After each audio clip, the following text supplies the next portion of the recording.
Well, hello, everybody. Happy Monday. It's Monday, December 7th, and I am your host, Joseph Jaffe. Welcome to my love boat, my houseboat. Welcome to my love, which is Corona TV. And I hope you had a wonderful weekend. Enjoy the show. Enjoy my guest. We are going to reminisce. We are going down memory lane today to talk about the beginnings, the early beginnings, the humble beginnings, the incredible beginnings of the internets with a Z at the end.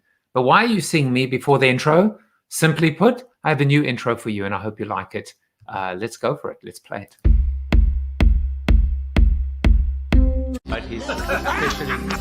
Well, Peter, you might be the first person on this planet that has ever shut me up for this long. Good old Heraclitus, I tell you, that wild and crazy guy. If I came to you and I gave you $10,000 for 20% of the company, deal. Yeah. So, is that a verbal? Younger than us, sorry to say, Joseph. What, younger than 20? Joe, we're just trying to help you because clearly you've lost control of the conversation. I never, you know what?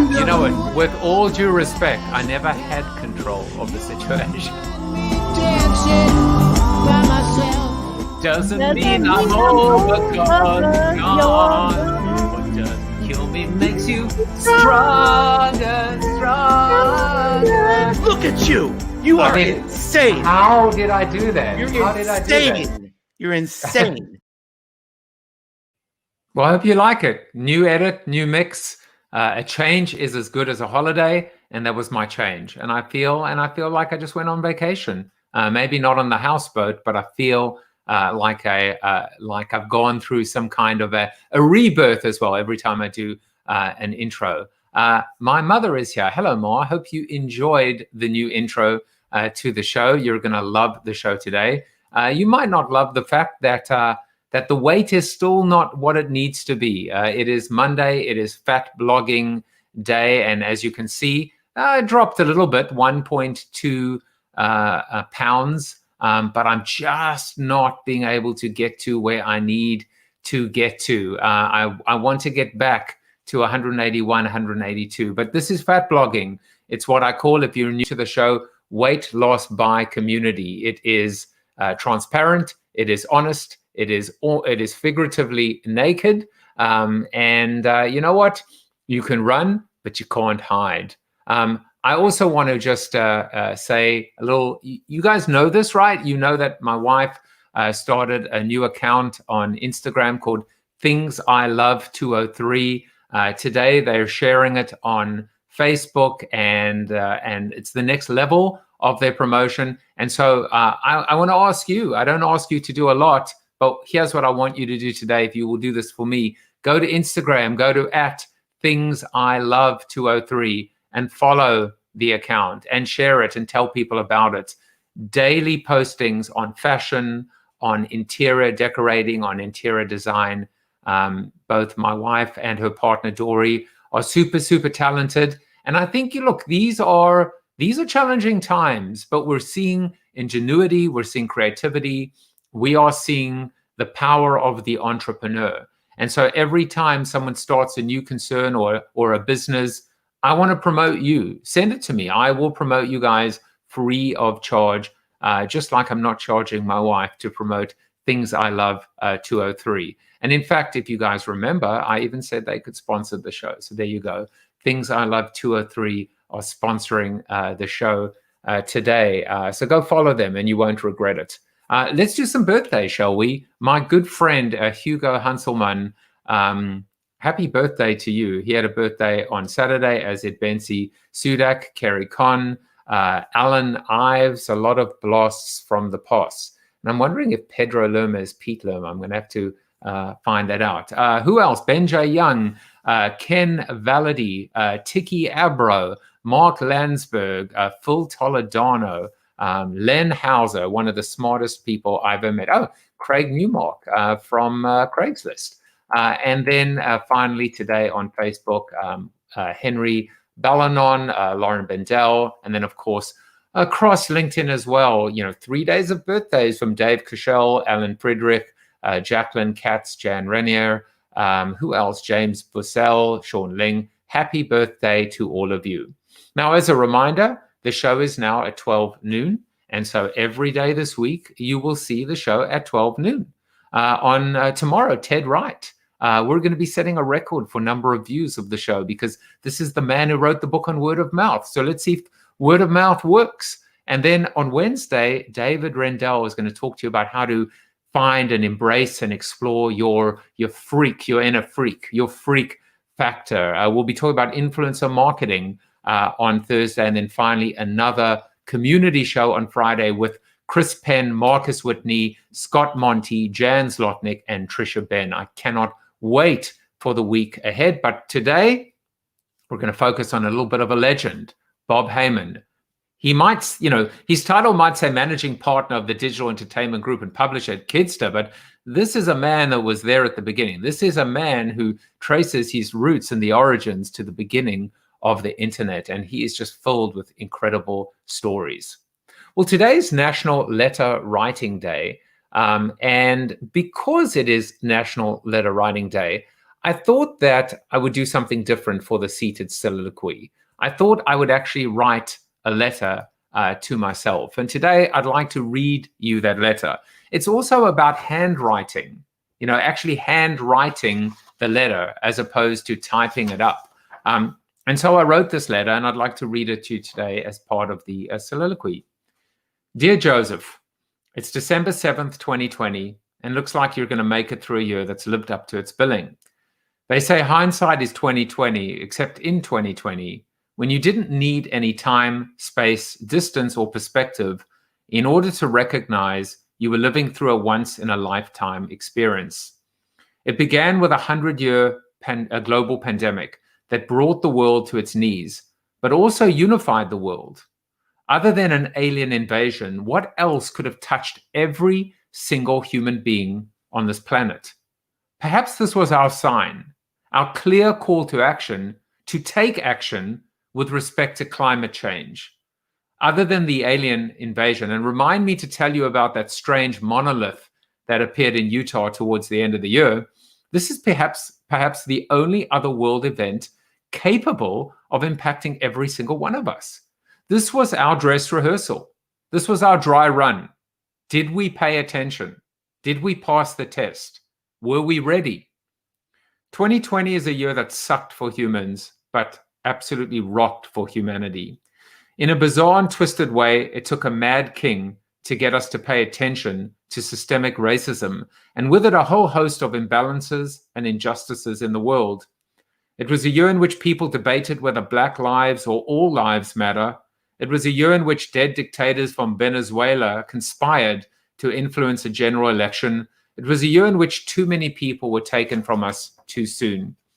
It was a year in which we all realized that money can't buy love, happiness, success, or health. It was a year in which we realized the prioritization of life, health, happiness, success, in that order. So thanks for taking the time to write me on National Letter Writing Day, or more importantly, my grandchildren. As the aphorism goes, those who do not learn from the past are condemned to repeat it. I trust history will show both I and you did not make this mistake. I love you, Joseph. It took me a while to actually write that letter and actually to realize, by the way, that handwriting and writing by hand is quite hard. We're not used to it anymore. But I'm really glad that I was able to do that and actually put a pen to paper and be able to put my thoughts down. But now it's time to turn to someone else's thoughts. It's time to turn to Bob Heyman. And, I'm not going to read a long introduction to Bob because his story, he needs to tell his own story. I mean, he's an internet marketing pioneer. He had one of the first SEO agencies. He's written 7 books about digital marketing and over 20 children's books. So, let's just bring him onto the show. Mr. Bob Heyman, welcome to Corona TV. Thank you, Joe. Now you were very concerned. You were emailing me on the weekend or on Friday saying, where is my briefing document? And I'm like, Bob, it's coming, I promise you. But when you actually completed the document, I was like, I'm just fascinated by this man, and rightly so. So I'm trying to work out where we should begin. Should we begin at the beginning, do you think? Is that a good place to start? Usually is, sure. All right, so we're going to begin at the beginning. And I mean, you studied, I mean, tell us about your degree initially. Well, I went to Boston University. I went to law school for 3 days at Cal and dropped out to paint, greatly disappointing my father, who was determined I should be a lawyer. And I think to make it up with him, I found a master's program at Harvard that was 1 year, no required courses, no thesis, and you could take whatever courses you wanted in all of Harvard. And if you ever figured out later in life what you wanted your doctorate in, you could come back. It's called a master's in general education from the Ed School. And I took a couple of courses that were, well, at least one course that was formative, or two. One was a course in the computer department back when computers were the size of a building, that sort of did the whole history of technology. And another course in the business school taught by Mort Zuckerman, who went on to buy the Atlantic and I think the New York Post that he sold to Murdoch. But more to the point, I was able to be an intern at a place called the Education Development Center, which was a fairly famous educational think tank that had developed a physics curriculum and a fifth grade social studies curriculum. So we were doing curriculum development, and I wound up working there when I graduated. And my early claim to fame was we had the opportunity to pitch the National Geographic Society on the idea of turning the school films they were making for their then weekly network TV show into school curriculum materials. So we got to go down to Washington, and we were trying to figure out what our pitch would be. And I came up with the idea of selling them, and the idea that we would create edutainment, that we would take their TV specials and surround it with lesson plans and curriculum and materials for teachers, and that they could sell it into schools. This was back when selling films to schools was 16 millimeter film reels. But we got hired, and we did 8 films for them. One of them memorably being called Washington, Spain, A Journey with Washington Irving, and one called Reptiles and Amphibians, and all these different films they had done. And then, of course, they realized they could take it in-house and not pay us the fortune they were paying us. But I get credited in Wikipedia for coining the word edutainment, which in Wikipedia says it's a neologism coined by Bob Heyman. And I had no idea what a neologism is, but it's a new word. It sounds painful, or at least it sounds like maybe it should be treated. We need a treatment for neologism, I'm sure. But then basically in a fit of pique over the Kennedys, Nixon defunded the state of Massachusetts, and many of us bailed out and did something else, and some of us went to law school. And Hastings in San Francisco, which is also part of UC, had kept an admission open for me. UC didn't want to hear from me again because I had taken up a seat in their graduate school and not used it. But I went to school at Hastings, which was good for 2 reasons. One is they had just founded a journal that still goes on called Comment, the Communications and Entertainment Law Journal. So I was on that law journal. But also I was able to be a law clerk for a law firm in San Francisco. They had an interesting pedigree. It had been founded by old man Hallinan, who had been a candidate, the vice presidential candidate for the Socialist Party to be the vice president of the United States, and was a criminal law firm.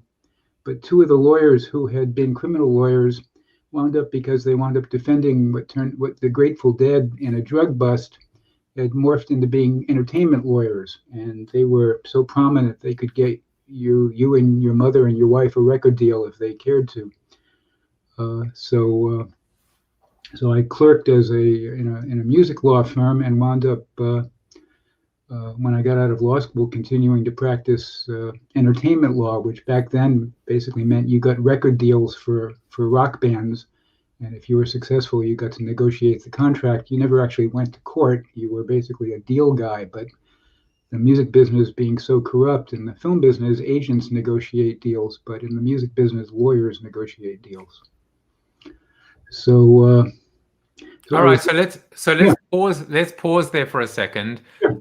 So a few people can say hello to you. Joey Dumont Hey, said, hey, Bob, good to see you. And David Libby said, hey, Bob, so great to see you. Wendy Weiss is here. She says, good morning. And Leslie Laredo says, just joined, love the drums. So I'm gonna put your story, This Is Your Life, on pause because we're gonna learn a few little fun facts about you. And one of these fun facts is I don't know if that maybe does that go with the monolith because it's the same color? Is it some kind of barbecuing tool? What is that, and what does it have to do with the drums? Well, it could be one of three things. It could be a Weber kettle with dents. It could be a flying saucer, or it could be what's called a hand pan. And I play hand pan.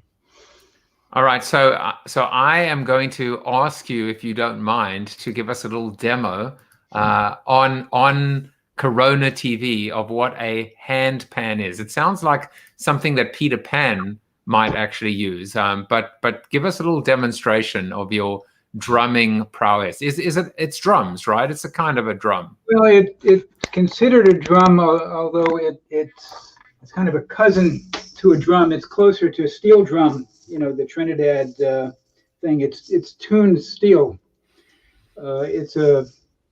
It's getting actually to be a 14-year-old, 15-year-old instrument that was invented by a couple in Switzerland who made one for an exhibit of sound sculptures, and they called it a hang drum. Hang being the word for hand in their Swiss dialect. And for the longest time, you had to go to Switzerland and have them like you to be able to get them to make one for you. And then they didn't seem to mind when other people started making them. It was hard to get on waiting lists, and they were still expensive. But so long as you didn't call it a hang, which people did, so they came up with the name hand drum. But lately, within the last year, they've actually started suing people. They sued in court in Germany to stop people from selling these because they've claimed now that they have a patent, actually not a patent, but a trademark on the shape and the lozenge kind of shape and the fact that it has notes. So they're going after other people, and not quite sure how that will play out, whether they're going to ask everybody who makes them, because now people make them all over the world, to pay a royalty or stop people from making them. But it's created a lot of consternation in the hand pan world. But let me play a little bit.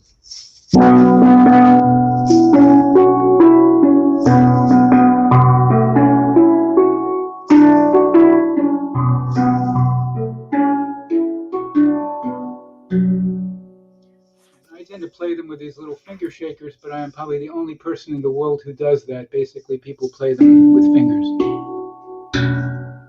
But wow, that was beautiful. That might be the new soundtrack to Corona TV. All I need is a good music lawyer to actually help me negotiate the rights for that contract. But let's get back to your musical stint and your musical career, because one of your clients is a band by the name of Jefferson Starship, and not many people know that you were actually, I guess, the seventh member of them. one of those photos on the internet that just seem to be buried. But there's an amazing story with Jefferson Starship that actually leads to you coining another term. So why don't you tell us that story? Sure. Well, my music law practice, I described to people kids I later hired as I was representing the formerly famous. So my clients of note were, besides new and unsigned rock bands we were trying to get a deal for, were Jefferson Starship, Maria Muldaur, Ray Manzarek of the Doors, and the New Riders of the Purple Sage. And the Starship I had met when I was law clerking, because they had a long going lawsuit. It was in its, I think its 20th year when I was their clerk, against their first manager, who had basically tried to grab the name. He later actually wound up owning the name Moby Grape and It's a Beautiful Day, and stopped those bands from using their names. But this lawsuit, well, to back up slightly, when I was working for the National Geographic, the Geographic had been very excited about video disc, which was supposed to be the next new technology. And I was excited about video disc. And it was all in the news at that point. And one of the companies supposedly coming out with video disc was RCA, for whom the Starship recorded.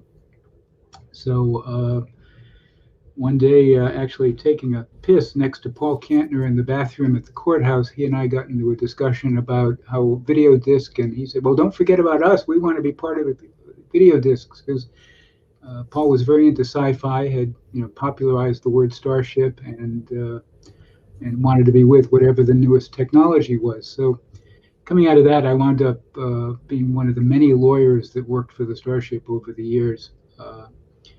And one day, Kantner called me in, and they wanted to have a website. This was in '94. And I happened to, I was going to a group called, what was then called the North Bay Multimedia Association, which was basically people in Marin County who were involved with CD-ROMs. And a couple of the people in there, the younger ones, were excited about the web. And one of them knew how to build websites, so I got together with him and we built a website for Jefferson Starship. And it was at the web address, the URL of jstarship.com, and it had a lot of science fiction imagery and star fields and the like, and they were very proud of it. And one night after a gig in Cleveland, they decided they wanted to show it to the promoter. And God bless them, but I have a lot of understanding of their drug intake. They could not remember their own URL. And so they did what anybody would do. They looked it up in a search engine, but this was before Google. So the search engines back then were Alta Vista and Lycos, and they looked it up in Lycos. And they came up not on page 1, but on the bottom of page 2. And they were, in the words of the road manager, who they empowered to call me in the middle of the night and yell and scream, were rip shit, because they were the Jefferson Starship, and anyone looking for the Jefferson Starship was looking for them. And why weren't they page 1? And what kind of terrible job had we done building their website that it wasn't number 1? And I actually had to agree, because anybody looking for Jefferson Starship certainly wanted to find them and not the 2 pages of fan sites, which is what ranked higher than them. So the only way I could get them off the phone was to promise to make them number 1. So the next day in the office, I had a bunch of coders and programmers working for me by then. We reverse engineered everything that appeared above them. And the common characteristic was they had used the words Jefferson Starship more often than we had. So by using the words Jefferson Starship in tiny black type against a black star field and running it 2 miles down the page so nobody could actually read it except the search engine, 3 days later when they got re-indexed, they were number 1. And they were very pleased. We told them by phone, and they called up again and thanked us and asked what I guess is an obvious question I hadn't seen coming, which was, this wonderful thing you did for us, making us number 1 in search engines, what do you call it? And I looked at my then partners, and not having anything wiser to answer with, I said, well, we call it search engine optimization. And they said, well, you should do it for other people. And so we did. And we sort of morphed from being a web design shop, and we'd sort of gotten into early web marketing with banner ads and some media buying and planning, but we became basically the first search marketing agency, and that was our calling card. And we had clients, Intel, SGI, Avon, Bristol Myers, US West, AOL, Time Warner, Sotheby's, for search engine optimization. It's a crazy story, and it seems like your life up until this point, it's almost like being, that riverboat. You've got this beautiful structure, but you're on this free flowing highway that is fluid and that is constantly moving. And whichever direction your life it took you, you always seem to be open to possibilities, or you seem to be presented with these opportunities. And I think some people live their whole lives and they don't find any of these serendipitous moments, and yet they all seem to find you. Have you ever thought about your life that way, or do you think it was maybe a little bit more deliberate and more kind of practical and pragmatic, as opposed to what I see as just being not whimsical, but just this beautiful presentation of mysteries and possibilities? I think I guess I would say it's largely serendipitous, but some of the wisest advice I ever heard or read was when opportunity knocks, open the door. And I think I've been open to opening the door or recognizing opportunity. I think the birth of the internet was an opportunity. The idea of practicing music law, which is as far from real law as you could then get, was an opportunity. But yeah, I think you need to answer the knock of opportunity. Now, there's one thing I have to call you out on, and I, for a little bit of fun, which is when you go into search and you type for Bob Heyman, you are an international man of mystery. It is very hard to find you, or at least find photos of you. So this was this is what I see on page 1 above the fold. And I was looking for many photos of you, and I'm not actually sure if some of these people are you in maybe 5 or 10 or 20 years ago. But it seems like almost deliberately that you've kept photos of yourself off the internet, or am I reading too much into I've not made any effort, and one of them is me, and there I see 4 of my books, or actually I see 2 of me and 4 of my books. It's probably not that uncommon a name, which is of course one issue, but I've not tried to be a man of mystery. Basically, I've written 7 books and managed to recount the SEO story in almost all of them, and probably about 6 years ago, when a clown decided to try to trademark the name SEO because he used it in an email in 2001, SEMPO, which was then the professional organization of search marketing professionals, got me to write an affidavit and an article for search engine land. They got used in court to make the guy go away. Now, one person that didn't go away, or in fact, one person that came into your life and made a huge impact, another pivotal moment in your life, was Ted Nelson. Oh, I maybe just set up who Ted Nelson is, why he is so important to our world, to the world, and then perhaps your first interaction with him, and how you maybe became a houseboat or riverboat neighbors. Sure. Ted Nelson is the unsung hero as the guy who actually did, not Al Gore, invent the internet. I partially moved out to California after, I came back here to go to law school, but it was partly because I was obsessed with living on a houseboat in Sausalito, having seen them when I was briefly in law school for the 3 days. And I came out here, stayed with a high school classmate, found a houseboat to rent, which was then a house trailer floating on a float, and wound up buying a houseboat, which is why Joe has a houseboat behind him there.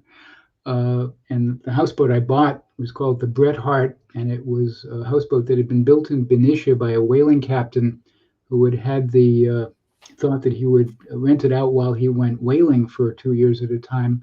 But in a fit of overconfidence on how good his poker hand was, he lost it to Jack London playing poker. And Jack did not need to live on the houseboat because he had his ranch, but his friend, the writer Bret Hart, needed a place to live, so he lived on it. And so it's been called the Bret Hart ever since. The two of them went on to found the Bohemian Club, which figures a little bit later in another story. But so I was living on this houseboat in Sausalito. The houseboat later got rented, by the way, by Dan Hicks of Dan Hicks and his Hot Licks, and it's on the cover of Rolling Stone, an early issue of Rolling Stone in 1970, with a wonderful caption. It's he's on the back deck, and his dog is on the back deck, and the dog, and the houseboat look rather ratty. And the caption is, Dan Hicks on his houseboat in Marin County, where all San Francisco rockers move when they make it big or even before. But anyway, one dock over, driving a beat-up old car with a license plate Hyperman, Hyperman, was a guy named Ted Nelson, who I got to know. And the license plate had been given to him by people who had read his books. And his story is that when he was in college at Harvard in the early 60s, he got introduced to computers, and the computer, again, was the size of a building. And he went into what he described as a fugue state and envisioned, fully formed, the internet. He believed when he saw his first computer that it meant that all the world's information would be interlinked or hyperlinked computer to computer. And he started evangelizing and writing about this vision in basically kind of self-published books for years, all through the 70s and 80s. And he was well read by early computer people, in particular the scientists who wound up creating the ARPANET. So he was sort of unknown to the world at large, but very well known to early computer scientists, the ARPANET being the Defense Department funded interconnection of computers. And the people who owned Autodesk actually gave him a couple of $1 million in the 80s to build a standalone version of what would be later called the internet. His books described his vision as Project Xanadu. So they gave him $2 million to build Xanadu. And unfortunately, Ted is a terrible manager and is so forgetful that his girlfriend, when he actually left Sausalito for Japan at one point and had a party, gave him a badge with little buttons with an X on them he had made so that he could put them on people he had talked to so that he could know he had already talked to them and wouldn't talk to them again. Wired wound up writing a 40-page slam of him for how terrible a manager he was and what a failure Project Xanadu was. And I told him, Ted, anytime they write 40 pages about you, it's a success, not a failure. But Ted inspired a lot of people, and he inspired Tim Berners-Lee, who was the Swiss scientist who created the www protocol, which is essentially what made the internet as we know it possible, as he said in print, for Ted Nelson to be able to build Project Xanadu. But of course, Ted wasn't a programmer, and it was other people who wrote browsers that could ride on the www protocol. And Ted is basically a hero who is unknown in the US, but in Japan, where he is a professor, he is considered a god, and he is recognized for what he's created. Yes, Steve Garfield, he created the term hyperlink and hypermedia, and that's why he had a license plate that said Hyperman. I love this story, and you know, it's I mean, it almost seems fictional. Someone who is ahead of their time, someone that has made such an impact, but ultimately it goes back to a saying that I've said many times on the show, advice that was once given to me as a bit of a zinger, which is there are two types of people in this world, pioneers and settlers. The pioneers get shot and the settlers take the land. And it seems, I mean, it doesn't seem, there's no question, that Ted was, I mean, a pioneer in the truest, rawest, most authentic sense of the word. And the fact that he wasn't a businessman or that he didn't commercialize it means nothing, at the end of the day, for people that are purists and recognize the role that he played.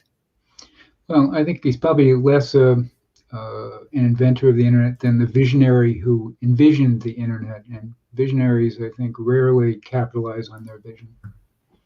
I think that's a great line. I mean, I suppose I realize it now when you say envision and visionary are clearly connected words, and as opposed to invent, which is to create. But every creation needs that spirit, right? Or that inspiration, the idea, the spark. And maybe it's a better way to think about it, right, Bob? Instead of thinking of pioneers and settlers, think of envisioners or visionaries, and then creators or inventors, and realize that each has its place and each has its role. Indeed. I think that Ted, I think he should be better known than he is, because I think he was not just a visionary, but he also evangelized it and inspired people like Berners-Lee to create the technology. I want to go back to that in a moment, but I could not ignore what David Libby just said, which is, you've written a ton of great books on marketing, but not one about your story. Is that in fact correct, as he's asking?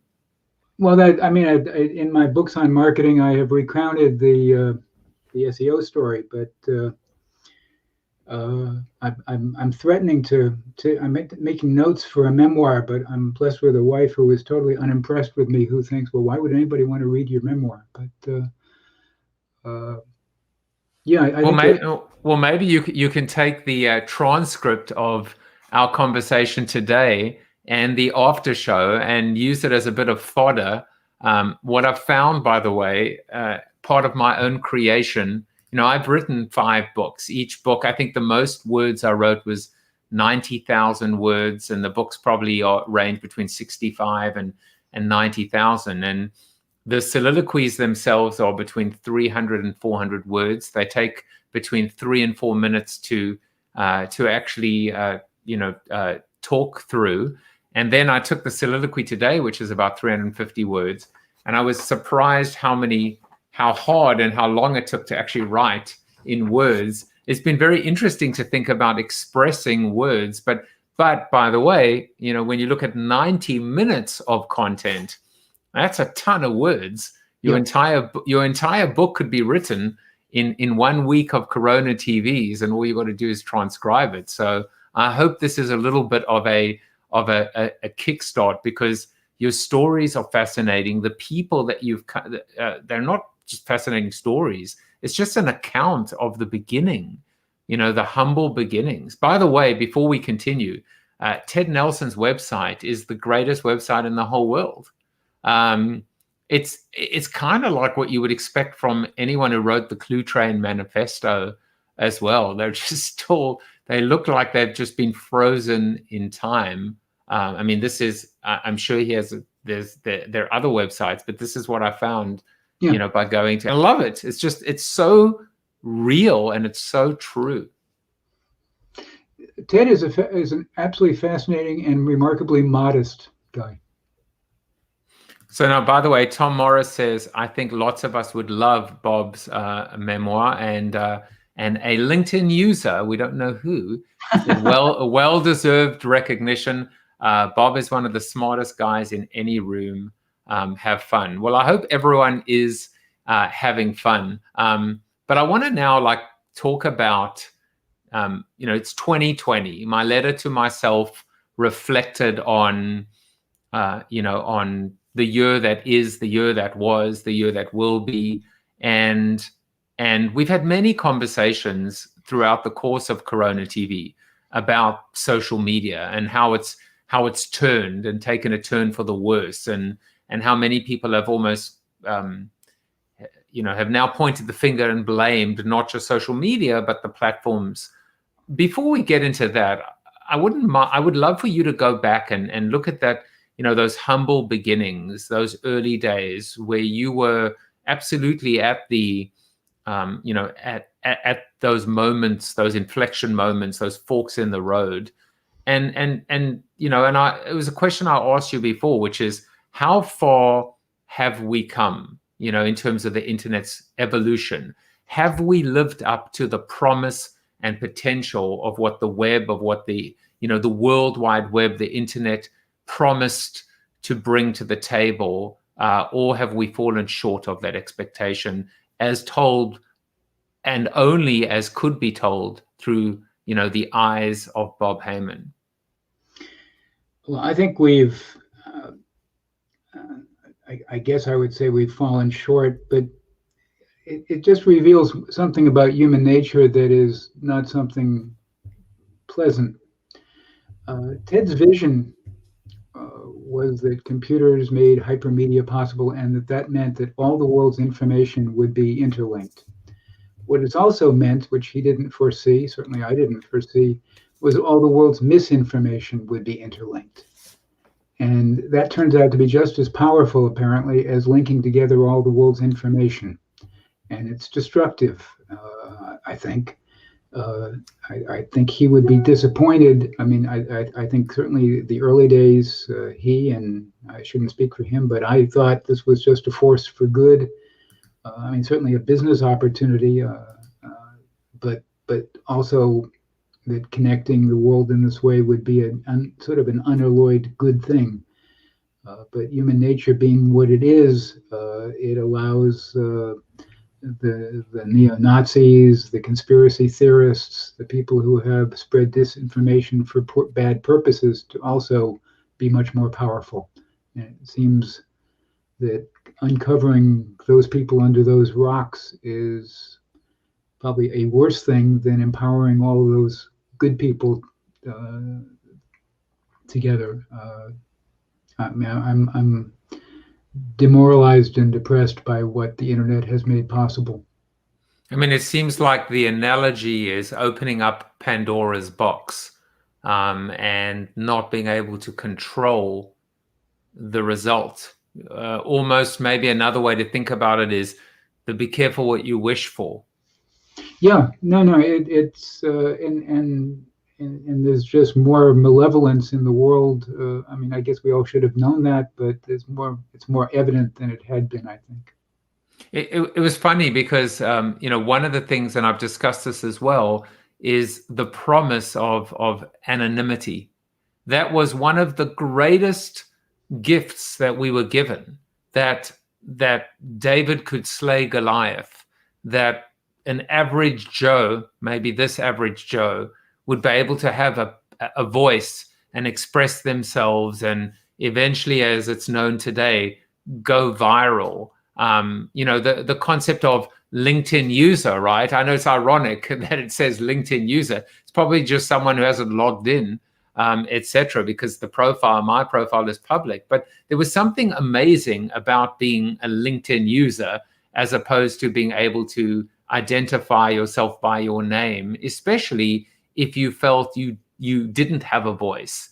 The internet gave you a voice, but of course, anonymity now has been completely perverted and bastardized, and in many cases, with deep faking, you actually see people talking, and it's not even that person. So that's got to also be, I think, a tremendous disappointment or sadness.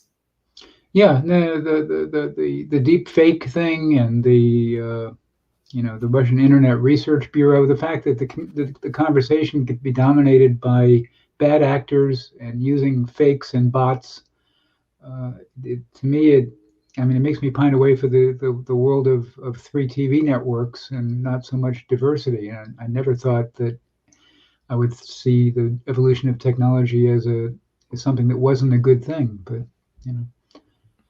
No, it's actually really interesting because it's something that I heard myself saying very early into the pandemic.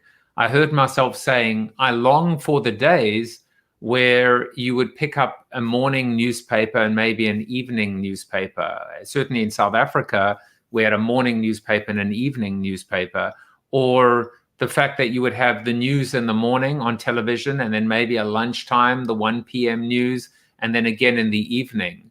And it would be curated and it would be controlled, and we would be able to get our news and information in manageable, digestible, sizes, as opposed to this fire hose of always on, where clearly fact checking and accuracy are almost checked at the door.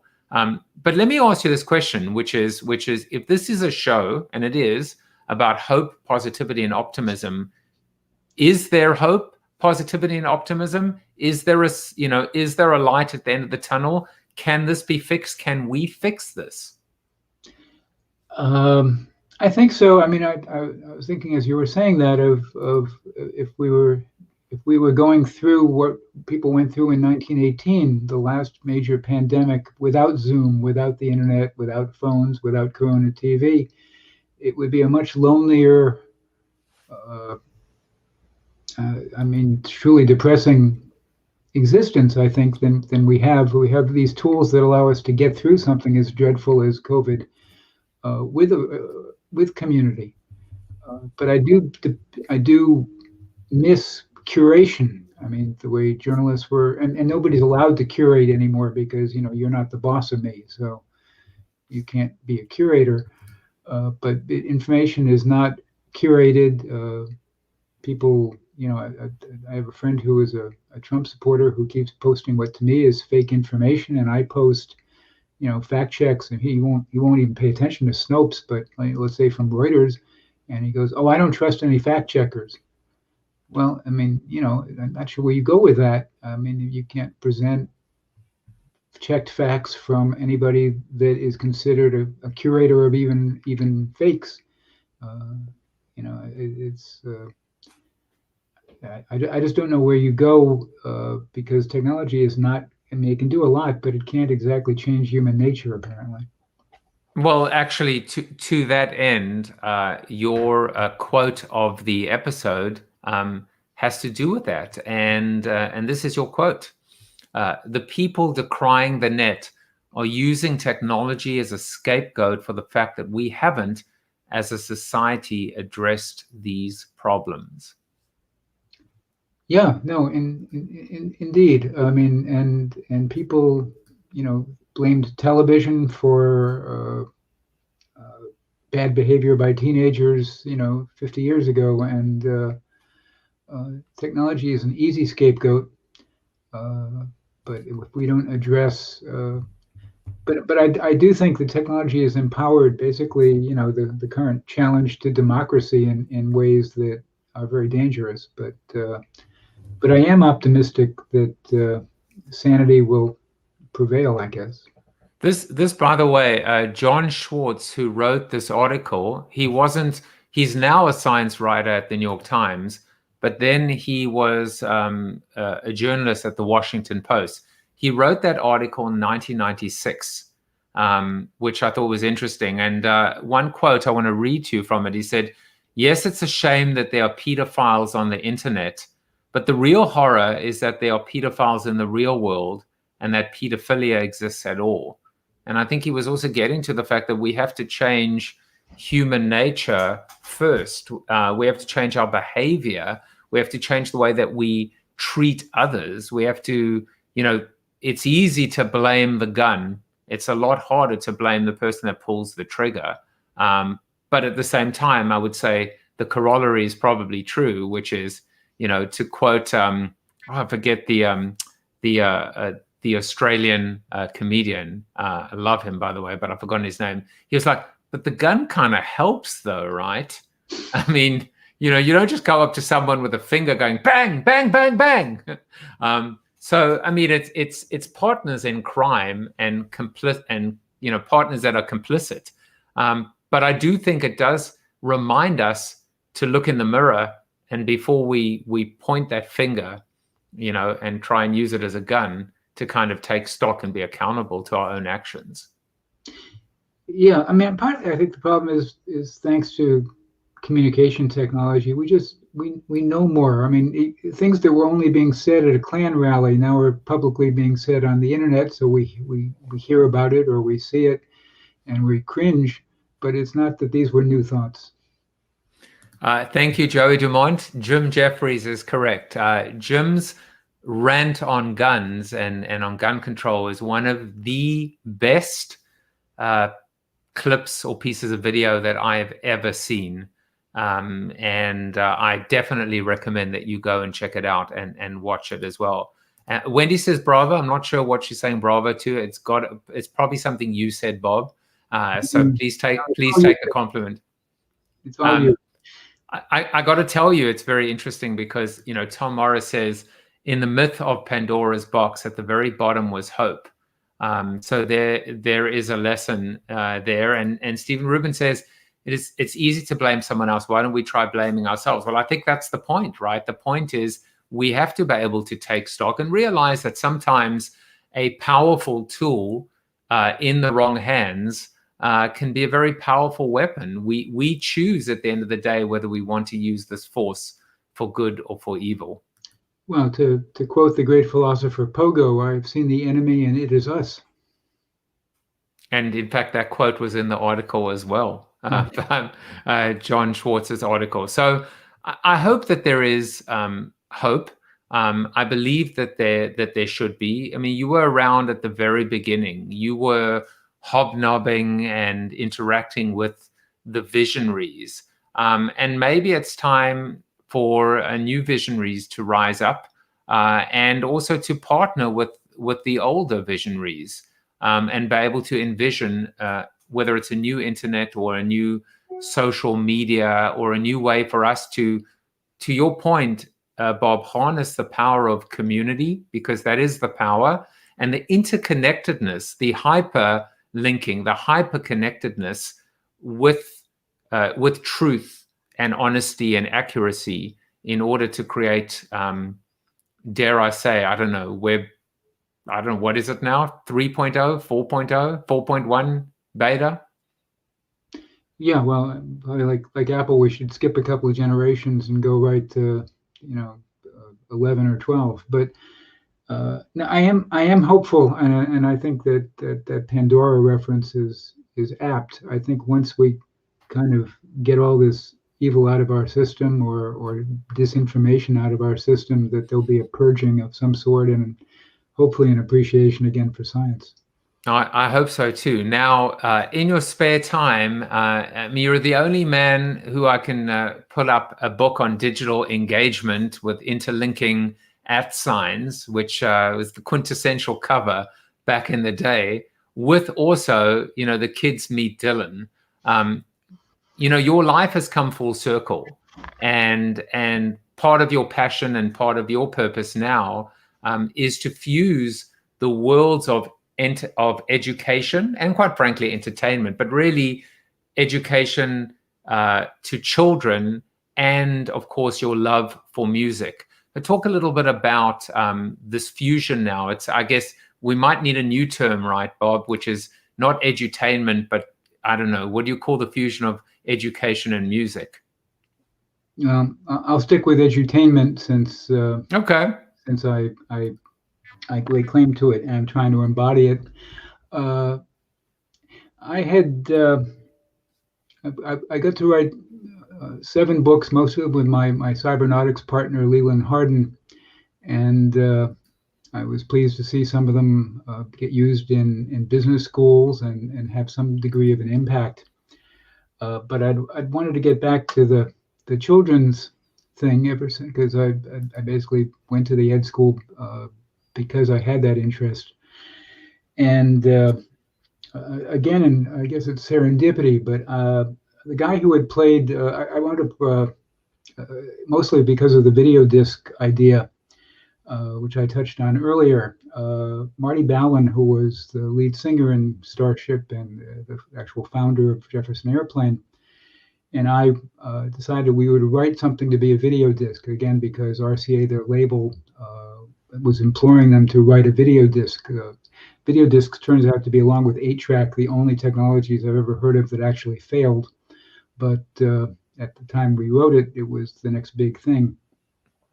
So one night we were trying to figure out something to write a rock opera about, and we were reminiscing about how we met at their marathon courtroom trial, and we came up with the joke of what if a rock singer fell asleep in the studio and had a nightmare that his own band put him on trial for not having a hit. And it came out of that. Oh, and what if the jury was the backup singers? And what if the judge was the drummer? And oh yeah, they should be prosecuting and defending guitar players. So we wrote a rock opera called Rock Justice around that idea, and put it on in San Francisco, and actually got signed by EMI to be a video disc. Unfortunately, their technology of video disc never even came out. They came out with an album that was the soundtrack to a non-existent video disc, and it, needlessly to say, flopped. But the guy who we had cast as the prosecuting guitarist was a punk rocker named Mike Varney, who went on to found a heavy metal record label called, I'm going to blank on his records, on his label, but Shrapnel Records. And years later, he wound up being the first guitar player to become a member of, electric guitar player to become a member of the Bohemian Club, which, as I referenced earlier on, had been founded by the guys who had attached to my houseboat, Bret Hart and Jack London. And he said, "Oh, we're writing all these, half the people in the Bohemian Club are musicians and entertainers who put on a show for the other half, which is all the rich guys." And he said, "Well, you should write a show. You wrote better shows than the guys who are the writers in our club. So we'd love you to write shows that we'd put on." So I got to write a show that was basically a tribute to Bill Graham. And another one that was a tribute show they put on at Bohemian Grove to Fleetwood Mac. But the most interesting thing was up at the Grove when they put on that show.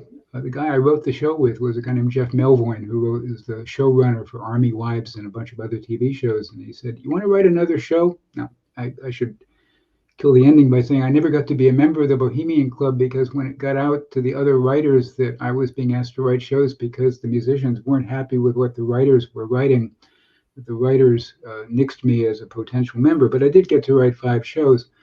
But I got invited to this next morning thing happening up at the Grove, which was there's this guy there that we want to do a tribute to, and he's going to tell us all his stories. And it was Lamont Dozier. Lamont Dozier is, along with 2 brothers named Holland, the guy who wrote almost all the Motown hits. He wrote all of the Supremes hits, the Temptations hits, the Four Tops hits. And so we got to sit there and listen to his backstory. And he had wonderful stories. He had a story about they all agreed to never write a song with a girl's name, but they'd all had dated a girl named Bernadette. So they wrote a song called Bernadette. And one day his wife found him in a motel room with a girl, and the girl was going out the back window, and she's trying to sweet talk his wife, and he says, Stop in the name of love." Go, "Hey, that's a song." So there were these wonderful stories that Lamont Dozier had. And I guess I had the epiphany from that of a series of children's books that were essentially time travel moments, because what I wanted to do was write a first book that was, he told the story about the Supremes' first hit. And the Supremes were little girls on the totem pole. They had not had a hit, and they were known around Motown as the no-hit Supremes. So Lamont and the Dozier and the Holland brothers had written a song called Baby Love, and they tried to get the biggest girl group at Motown to sing it, and that was Martha and the Vandellas. And Martha hated the song, and she had the clout to say, "No, we're not doing the song." So they went through all the girl groups and finally got to the Supremes, who did not have the clout to say that. I mean, they didn't like the song either, but they didn't have the clout to say no. So they're in the studio, and Diana Ross is on purpose singing it badly. She thinks badly, and doing baby love, and goes, "I love that, Diana, that sounds sultry. So he gets her to emphasize the baby love. And that song winds up being their first hit and puts the Supremes on the map. And they subsequently write a bunch more hits. And I'm really, wouldn't it be great if kids could be there, and sort of like the old Walter Cronkite TV show, You Are There, at that moment, because that sort of, to me, summarized Motown, because Motown was all about a factory. Berry Gordy had worked at the Pontiac factory, and he'd set it up so that there was a team of people who would choreograph you, give you dance lessons, teams of writers, teams of producers. It was set up like a production line. And you could tell that story through this anecdote about, the Lamont Dozier and Diana Ross and the Supremes, if you were just there for that day. Because at that same time, Stevie Wonder is there, and they're having committee meetings, what songs to put out, and the Berry Gordy is running with Smokey Robinson as his lieutenant, and you could get this whole story of Motown down doing it that way. So I wrote the first of these books that are time travel books featuring kids who are students in a music school where they happen to have a time machine. So they go back to the past and they learned about Motown. But I got to tell you, I feel like we've been in a time machine, a glorious time machine today. And what the common thread as we go back and we talk about the beginnings of and your career, your journey, your trajectory, the origins of the internet, also the origins of music and Motown and several other genres, that with all the technology that we discussed, they're all still grounded in stories.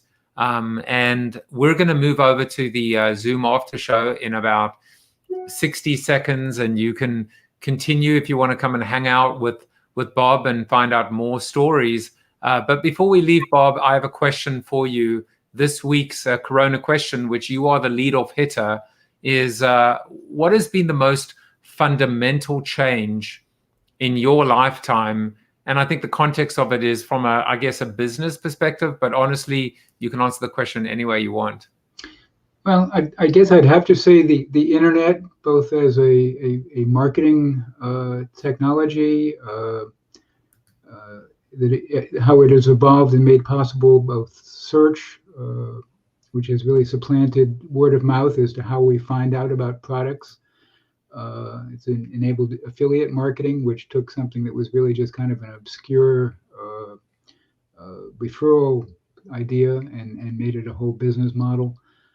So I guess I would say the internet in all of its glory and disgrace.